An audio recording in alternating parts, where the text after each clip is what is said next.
दीपाल राणा, आप देख रहे हैं योर मनी, पर्सनल फाइनेंस से जुड़ा हमारा स्पेशल शो जो रोज हम लाते हैं ताकि आपकी मदद कर सकें आपकी फाइनेंशियल प्लानिंग को बेहतर बनाने में।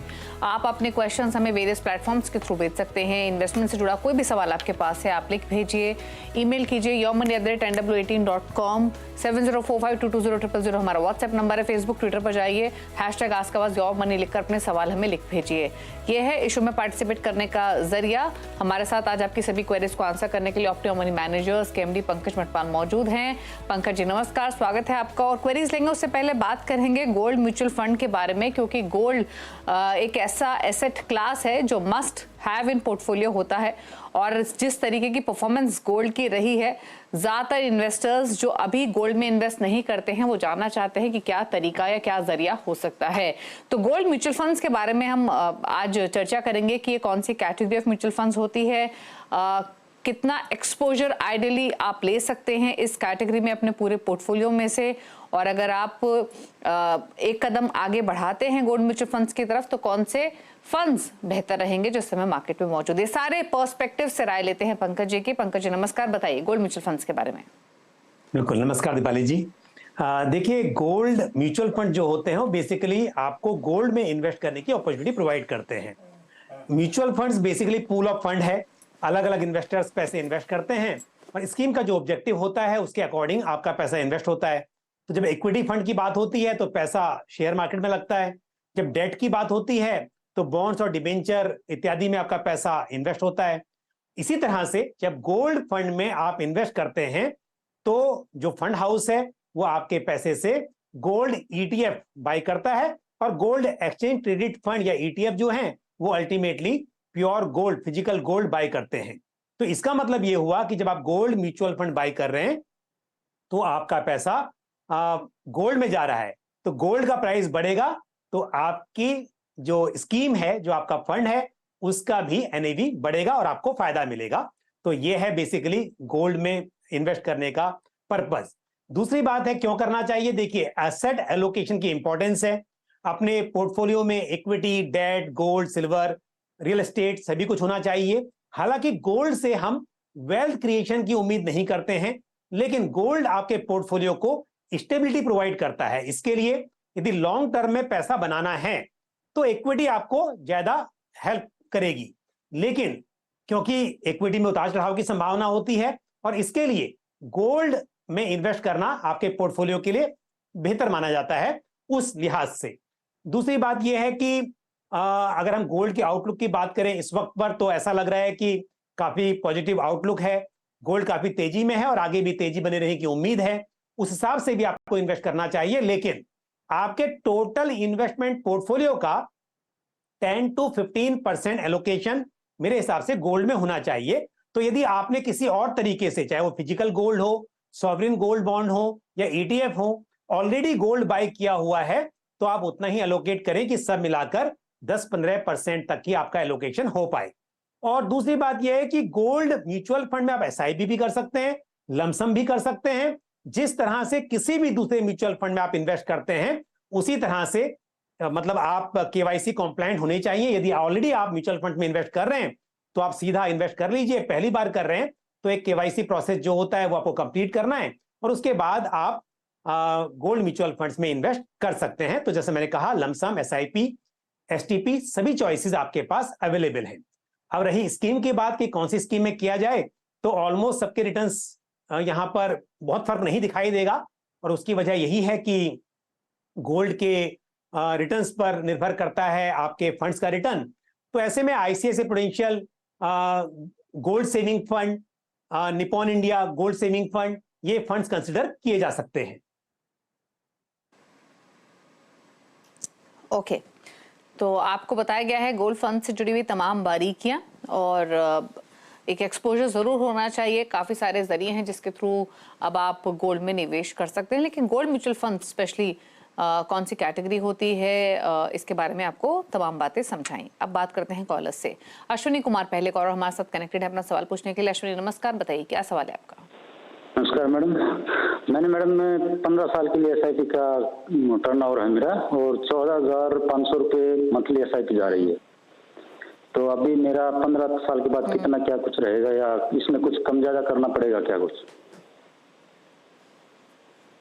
पोर्टफोलियो के बारे में जानना चाहता हूँ।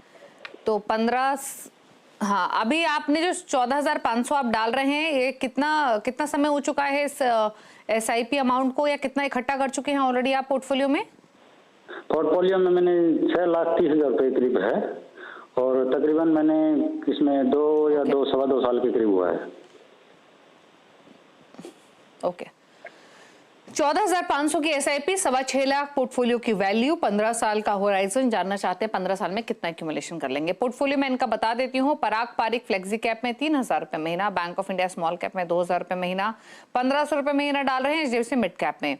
HDFC फ्लेक्सी कैप में, SBI ब्लू चिप में 1,000 है। बाद इसके अलावा Tata large and mid cap में 2,000 रुपए महीना, फिर Nippon India small cap, ICICI prudential flexi cap और JM फाइनेंशियल वैल्यू फंड, इन तीनों में भी 1,000 ईच डाल रहे हैं, और क्वांट इंफ्रा में 2,000। तो बेसिकली इनके पास 14,500 की SIP के लिए लगभग 10 फंड्स इन्होंने रखे हुए हैं। बताइए इनका पोर्टफोलियो कैसा है, प्लस कितना एक्यूमुलेशन ये कर पाएंगे? बिल्कुल, एक एक करके 2 सवाल हैं। तो पहली बात करते हैं कितना अमाउंट इकट्ठा हो सकता है। तो यदि हम देखेंगे जो पहले से ही वैल्यू इकट्ठी हो चुकी है, बन चुकी है, और 6.25 लाख के आसपास, और साथ में 14,500 की आप SIP कर रहे हैं, तो यदि मैं 12% से इसे कैलकुलेट करूं तो 15 ईयर्स में लगभग 1 करोड़ रुपए इकट्ठा हो सकते हैं। और क्योंकि 15 ईयर्स का टाइम है, हम जानते हैं कि इन्फ्लेशन की वजह से पैसे की वैल्यू कम हो जाती है, तो एक राय जरूर है कि आप यहाँ पर स्टेप अप करें। अगर 10% से स्टेप अप करते हैं, हर साल अपनी SIP अमाउंट को बढ़ाते हैं 10% से, तो 1 करोड़ की जगह 15 साल में 1 करोड़ 54 लाख तक इकट्ठा हो सकते हैं। 1.5 करोड़ से भी मतलब ज्यादा आप इकट्ठा कर पाएंगे, ऐसी उम्मीद कर सकते हैं। अब आते हैं स्कीम्स पर।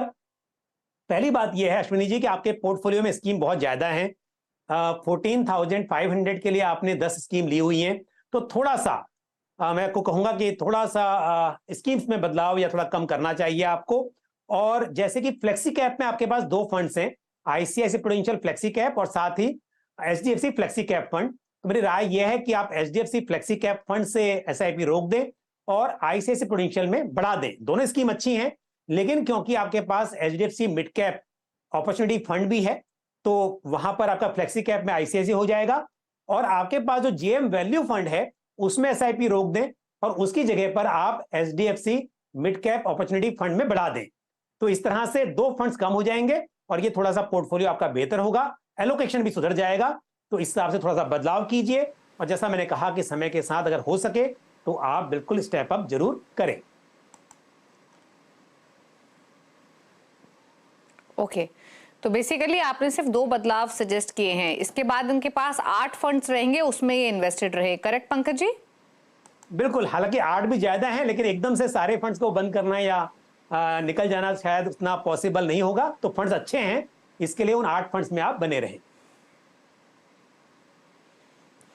तो HDFC फ्लेक्सी कैप को मर्ज कर दीजिए ICICI प्रू फ्लेक्सी कैप में, JM वैल्यू फंड से पैसे निकालकर HDFC मिड कैप में डालिए, बाकी सभी फंड्स रखिए फिलहाल।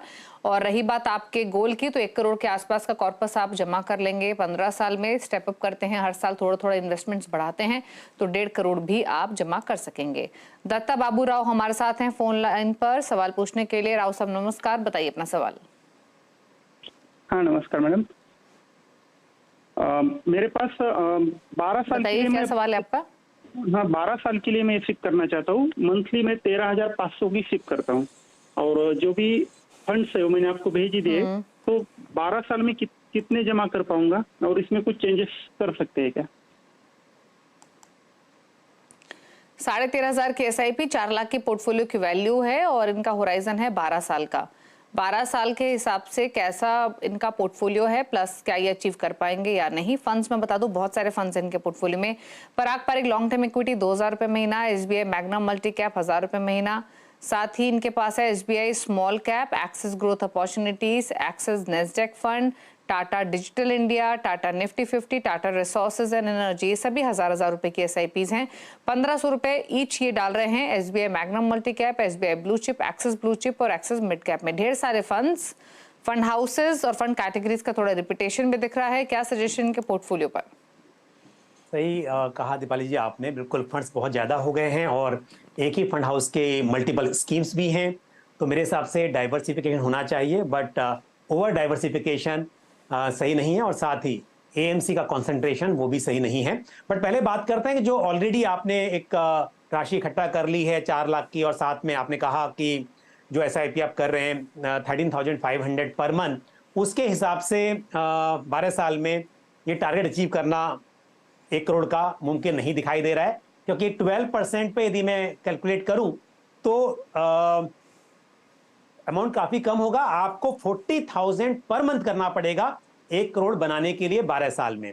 तो पता नहीं, अगर आप 40,000 रुपये महीना कर सकते हैं तो अच्छा है। अदरवाइज एक विकल्प और है आपके लिए कि आप शुरुआत कीजिए 27,000 पर मंथ से, मतलब बढ़ाना तो पड़ेगा। जो 13,500 आप कर रहे हैं उसको डबल तो आपको करना होगा कम से कम, और फिर 10% से हर साल यदि आप स्टेप अप करेंगे तब 1 करोड़ रुपया इकट्ठा कर सकते हैं। तो ये 2 में से एक काम करना है। और तीसरी एक बात और हो सकती है कि 12 साल की जगह पे टाइम बढ़ा दें अगर आप, तो भी ये मुमकिन हो पाएगा कि आप अपना गोल जो है उसे अचीव कर सकें। अब आते हैं स्कीम्स पर। तो एक पहली चीज तो यह है कि एक्सिस ब्लू चिप फंड से आप निकल जाइए और उसकी जगह पर एक्सिस की दूसरी स्कीम है एक्सिस ग्रोथ अपॉर्चुनिटी फंड, जहां पर आपका इन्वेस्टमेंट ऑलरेडी है, उसमें एसआईपी अमाउंट को बढ़ा दीजिए, और जो पहले का पैसा इकट्ठा हुआ है उसको भी आप स्विच कर सकते हैं। और साथ ही Tata resources and energy fund, इससे भी आप मतलब इसमें भी आप एसआईपी रोक दीजिए, और जो पैसा है उसे भी स्विच कर सकते हैं, और जो आगे की एसआईपी है उसे आप टाटा निफ्टी 50 इंडेक्स फंड में डाइवर्ट कर सकते हैं। तो स्कीम थोड़ी कम हो जाएंगी और ये थोड़ा सा एलोकेशन जो है वो भी आपका बेहतर हो जाएगा। ओके, तो आपको चेंजेस काफी सारे सजेस्ट किए हैं, काफी सारे स्टॉक्स हैं आपके पोर्टफोलियो में, थोड़ा सा कंसोलिडेट करने की जरूरत है आपको अपना portfolio. Axis blue chip, Tata resources and energy, in fund से आप निकल जाइए। टाटा निफ्टी 50 इंडेक्स आप रख सकते हैं, एक्सिस ब्लू चिप से निकलने की सलाह है। तो थोड़े से चेंजेस सजेस्ट किए गए हैं, आई एम श्योर आपने चेंजेस नोट किए होंगे।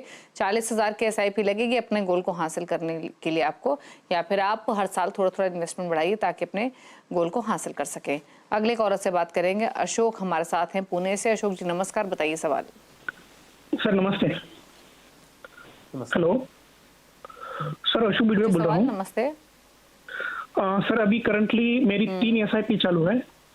एक 10,000 की एसआईपी है एसबीआई कॉन्ट्रा फंड में, दूसरा 10,000 की एसआईपी है पीजीआईएम इंडिया मिड कैप में, और 2 लाख का मैंने लमसम इन्वेस्टमेंट किया है कैनरा रोबोको इमर्जिंग इक्विटीज में। और मैं 10,000 एडिशनल और एसआईपी करना चाहता हूँ 2-3 डिफरेंट म्यूचुअल फंड में, और मेरा गोल है 10 साल में 1 करोड़ रुपीज का। So I want suggestions on this. Okay, तो 20,000 की एसआईपी, 3.25 लाख के आसपास की पोर्टफोलियो की वैल्यू, कैनरा रोबोको इमर्जिंग इक्विटीज में लमसम डाले हुए हैं 2 लाख रुपए, 10 साल में 1 करोड़ का टारगेट है, और एडिशनल एसआईपी भी करना चाहते हैं। फिलहाल 2 ही फंड्स हैं इनके पास, SBI contra 10,000, PGIM India mid cap opportunities 10,000। बताइए अशोक जी, आपके फंड सभी अच्छे हैं। एक वैल्यू फंड है आपके पास एसबीआई कॉन्ट्रा, एक मिड कैप फंड है, और साथ ही आपने जैसा इमर्जिंग इक्विटी जो कि large and mid cap fund है उसमें इन्वेस्ट किया हुआ है। तो फंड्स आपके अच्छे हैं। दूसरी बात, अभी जो 3.25 लाख के आसपास की राशि इकट्ठा हुई है, और साथ में अभी आप 20,000 की एसआईपी कर रहे हैं, बट आपने कहा है कि 10,000 बढ़ाएंगे तो 30,000 की आपकी एसआईपी हो जाएगी। और जो आपका टारगेट है 20 साल में 10 साल में 1 करोड़, उसके लिए 30,000 और ये जो टोटल कॉर्पस है ये, साथ में हर साल 8 से 10% का स्टेप अप भी आपको करना होगा, तब आप 1 करोड़ रुपए इकट्ठा कर सकते हैं। तो थोड़ा सा अभी जो कर रहे हैं बिल्कुल बराबर है, साल दर साल थोड़ा सा इन्वेस्टमेंट को बढ़ाते रहिए तो आप आसानी से अपना गोल अचीव कर पाएंगे। और यहां पर जो 10,000 की नई एसआईपी करनी है उसके लिए मैं 2 स्कीम आपको बता रहा हूं। एक होगी ICICI Prudential multi cap fund, ताकि आपको across the market cap exposure मिल सके। यहां पर आप 6,000 रुपए पर मंथ इन्वेस्ट कीजिए, और साथ ही आपके पास क्योंकि इंटरनेशनल फंड नहीं है तो उसके लिए Motilal Oswal Nasdaq 100 fund of fund, इसे आप शामिल कीजिए, उसमें 4,000 रुपए। तो 10,000 को 6,000 और 4,000 में डिवाइड करके 2 स्कीम में आप अपनी एसआईपी बढ़ा लीजिए। All the best to you. चलिए, तो ये रहा आपके पोर्टफोलियो को लेकर सजेशन। 2 और फंड्स ऐड कर लीजिए। 6,000 रुपए महीना डालिए आईसीआईसीआई प्रूडेंशियल मल्टी कैप में, मोतीलाल ओसवाल नेस्डेक में 4,000 रुपए महीना डालिए। फिर आपके पास टोटल 4 एसआईपीज हो जाएंगे, 10,000 जो आपकी ऑलरेडी चल रही हैं। 2 और नई एसआईपीज रही आपका गोल, आप आसानी से अपना गोल हासिल कर लेंगे 30,000 के एसआईपी के साथ, क्योंकि 20,000 आप ऑलरेडी डाल रहे हैं, 10,000 और आप ऐड करने का सोच रहे हैं, तो 30,000 के एसआईपी से डेफिनेटली आप अपना 1 करोड़ का लक्ष्य हासिल कर सकते हैं। रुक रहे हैं एक ब्रेक के लिए, ब्रेक के उस पर कुछ और सवाल जल्द वापस आते हैं। आप देख रहे हैं यो मनी और अगले कॉलर से अब करेंगे बातचीत। पंकज पल हमारे साथ बने हुए हैं ऑलरेडी क्वेरीज को आंसर करने के लिए। मनिल अरोड़ा है फोन लाइन पर। मनिल नमस्कार, बताइए क्या सवाल है आपका? नमस्कार मैम, मेरा 12,500 का सिप जा रहा है। मेरा मेन क्वेश्चन है कि ये सिप ठीक है, क्या ये प्लान्स ठीक है? और मेन सवाल ये है कि अगर जो मैं अभी 2.5 लाख का लमसम करना चाहता हूँ तो मैं कौन से फंड का इस्तेमाल करूँ, इसमें डालूं? ओके, तो 12,500 की एसआईपी है, 2.25 लाख की पोर्टफोलियो की वैल्यू, 10 साल में कितना इकट्ठा कर सकेंगे ये जानना चाहते हैं। फंड्स में इनके बता दूं 4 फंड्स है। मेरी ऐसे टैक्स सेवर 2,500 रुपए महीना, कोटक इमर्जिंग इक्विटी में 4,000 रुपए महीना, पराग पारिक फ्लेक्सी कैप में 3,000 रुपए महीना और एक्सेस ब्लू चिप में 3,000 रुपए महीना। इसके अलावा 2.5 लाख का लमसम इन्वेस्टमेंट करना है 5 ईयर्स के लिए, वो एक अलग इन्वेस्टमेंट है। तो बताइए 10 साल में कितना एक्यूमुलेशन कर पाएंगे, प्लस एडिशनल इन्वेस्टमेंट कहाँ करें लमसम के फॉर्म में जो ये प्लान कर रहे हैं? बिल्कुल, देखिए मनिल जी, 2 अलग क्वेश्चन है। पहले बात करते हैं 10 ईयर्स की। तो ऑलरेडी जो 2.25 लाख के आसपास अब इकट्ठा कर चुके हैं और प्लस आपकी एसआईपी है, उसमें अगर 12% के हिसाब से मैं कैलकुलेट करूं तो 10 ईयर्स में अराउंड 35 लाख रुपीज आप इकट्ठा कर सकते हैं। बाकी रिटर्न्स अगर बेहतर हुए तो ज़्यादा भी हो सकता है, बट आप 35 लाख की उम्मीद करके चलिए। और साथ में एक चीज़ और भी है कि आपको समय के साथ में स्टेप अप भी करना चाहिए, उससे भी आपको मदद मिलेगी बड़ा अमाउंट इकट्ठा करने में। और आपके पोर्टफोलियो में स्मॉल कैप मिसिंग है तो डायरेक्ट स्मॉल कैप तो मत ऐड कीजिए इस वक्त पर, लेकिन एक मल्टी कैप फंड आप ऐड करेंगे तो बेहतर होगा। एक जैसे Nippon India multi cap fund आप ऐड कर सकते हैं, ये मेरी राय होगी। साथ ही जो 2.5 लाख की आप बात कर रहे हैं 5 साल के लिए, क्योंकि समय थोड़ा छोटा हो गया है, तो उसके लिए मैं स्कीम बताऊंगा आपको। एक आप ऐड कीजिए Parag Parikh flexi cap fund, साथ ही एक large cap fund Motilal Oswal Nifty 50 index fund, जो कि एक पैसिव फंड है लार्ज कैप कैटेगरी में, और साथ ही ICICI Prudential large and mid cap fund. तो ये 3 फंड्स की मैं सलाह दूंगा आपको, 2.5 लाख रुपए जो 5 साल के लिए आपको निवेश करने हैं उसके लिए।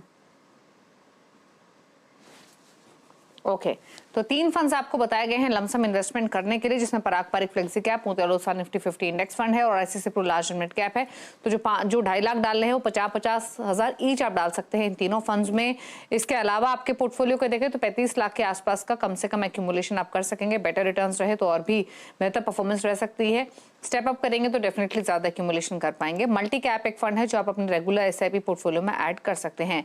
अशोक कुमार का सवाल है ईमेल के थ्रू, 54 ईयर्स इनकी एज है, म्यूचुअल फंड में इन्वेस्ट करना चाहते हैं 10 to 15 ईयर्स की टाइम होराइजन के लिए, 12 साल में इनको 40,000 की मंथली इनकम चाहिए। तो ये रिटायरमेंट इनकम प्लान कर रहे हैं म्यूचुअल फंड पोर्टफोलियो से। बताइए 10-15 ईयर्स तक के लिए कितना इन्वेस्ट करें म्यूचुअल फंड्स में और किन स्टॉक्स किन म्यूचुअल फंड्स में करें और कितना अमाउंट इनको करना पड़ेगा? बिल्कुल, देखिए दीपाली जी, पहली बात तो यह है कि अगर रिटायरमेंट के वक्त ये कह रहे हैं कि 40,000 रुपीज पर मंथ, तो समय के साथ में इन्हें और भी अमाउंट बड़ा लगेगा, क्योंकि इन्फ्लेशन की वजह से जितना पैसा 60 ईयर्स की एज में लगेगा उससे ज़्यादा इनको 65 में 70 में लगेगा। तो उस हिसाब से प्लान करना चाहिए। और मैंने जो कैलकुलेशन की है करीब 70 लाख रुपीज इनके पास में होना चाहिए 60 ईयर्स की एज में। और अगर इतने पैसे की हम बात करते हैं तो इन्हें या तो इस वक्त पर लमसम में करना है तो 18 to 20 लाख लमसम में कर दें, ताकि वो पैसा बढ़ के इनकी 60 ईयर्स की एज में इतना हो पाए। और या फिर दूसरा यह है कि 15,000 पर मंथ की एसआईपी करें और 10% से स्टेप अप करें, तब भी ये गोल को अचीव कर पाएंगे। तो फोन लाइन पर है नहीं, ये नहीं पता कि लमसम करना चाहते हैं कि एसआईपी। मैंने दोनों ही कैलकुलेशन बता दी हैं।